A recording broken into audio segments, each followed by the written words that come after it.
Hello guys, magandang hapon sa ating lahat. Dito tayo sa ating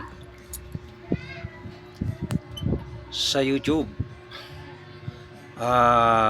Magandang hapon sa lahat sa ating mga listeners, followers. Dito tayo para magbati tayo ni Tatay Duterte sa kaarawan niya. No? Shout out sa inyong lahat sa ating mga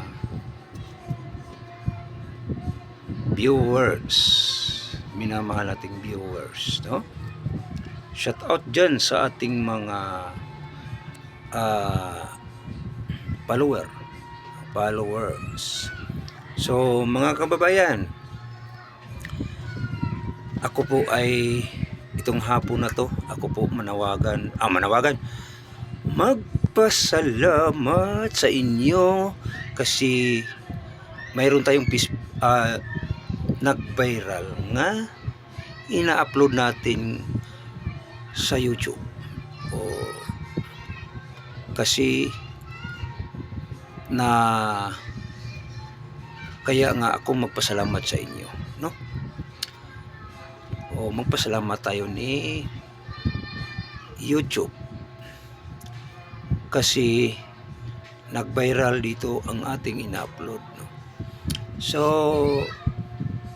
sa kaarawan ni Roa Rodrigo Duterte na siya ay ligtas sa kapahamakan, ligtas sa mga sakuna, na sana ay makauwi na siya sa ating bansa, sabi sa ating followers, no?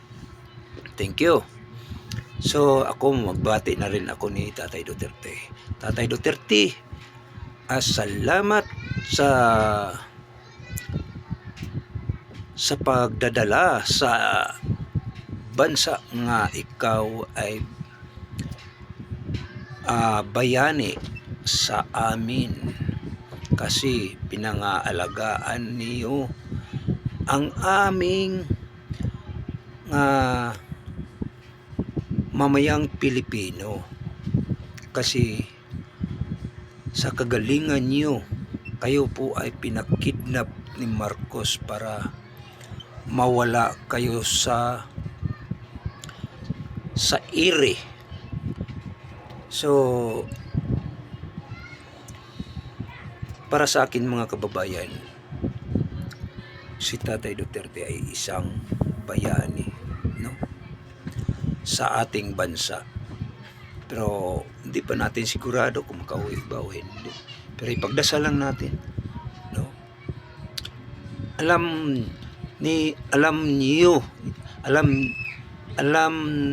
sa mga Duterte family nga maraming nagdiriwang na yanig ang buong bansa, buong mundo,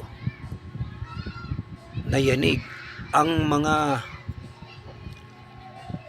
nagsuporta kay Duterte. Sara Duterte, siya ay sabi dito, si Sara ay mabuti ring tao kagaya sa ama dahil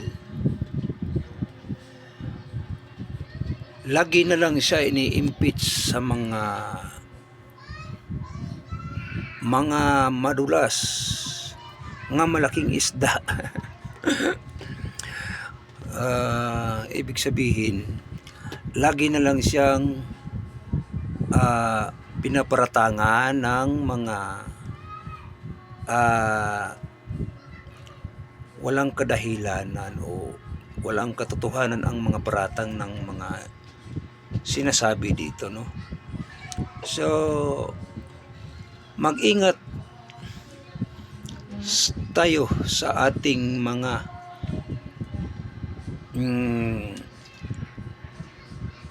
mag-ingat tayo kasi paratangan naman tayo. Lagi naman nag-iingat ang mga support ni si Sara, mga kababayan. Lagi nag-ingat yan. Hindi ba basta-bastang maano mo, maano sa mga ano, kasi simulat sa poll alam na 'yun, no? So, sa 2028, magtaguan na sila. Babalik na 'yan sila sa lungga nila kasi kapag hindi sila babalik sa lungga nila, sa lamang magiging madulas man yan sila hulihin kasi di naman alam kung saan, no? Pero kahit papaano mga kababayan, importante kapag si Inday presidente, nako po, magtago na kayo sa saya ng ano niya, kasi inaabuso ninyo ang ating Duterte family, lalo na sa ating soberanya. Alam ba ano bang soberanya mga kababayan? Nakakainis itong ating mga ano, itong soberanya natin mga kababayan. Ang ating bansa o may tinatawag nga isang bahay,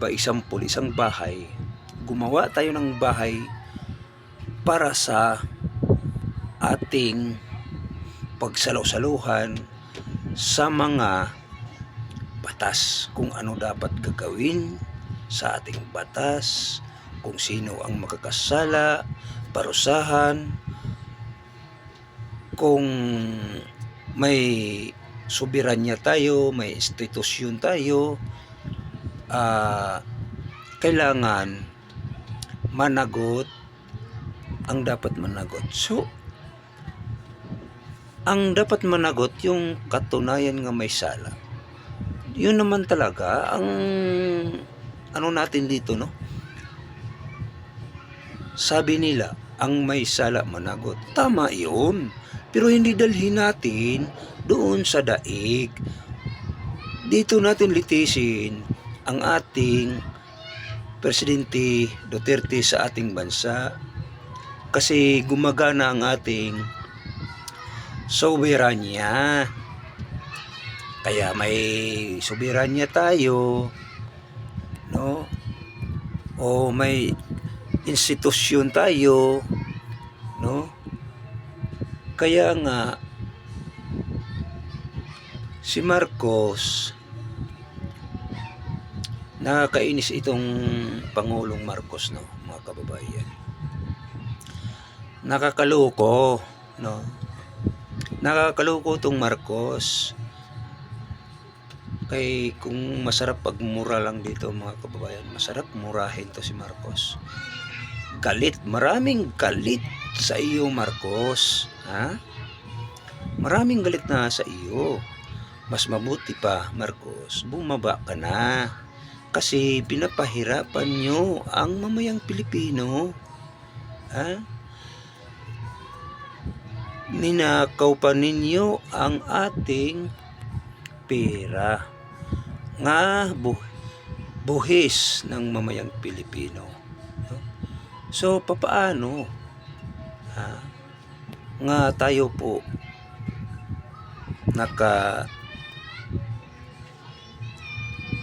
nako po, inyo pang pinakidnap si Duterte. Dinala niyo sa daig.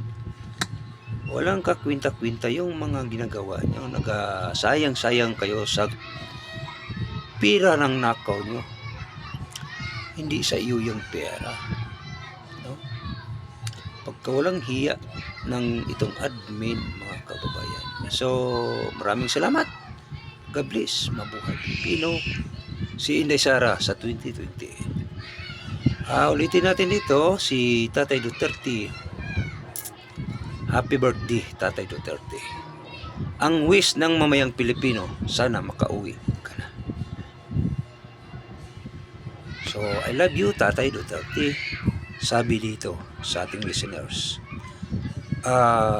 namimiss ka na sa mamayang sambayan ng Pilipino, Tatay Duterte. Tama. Thank you, maraming salamat. God bless, mabuhay, magandang hapon.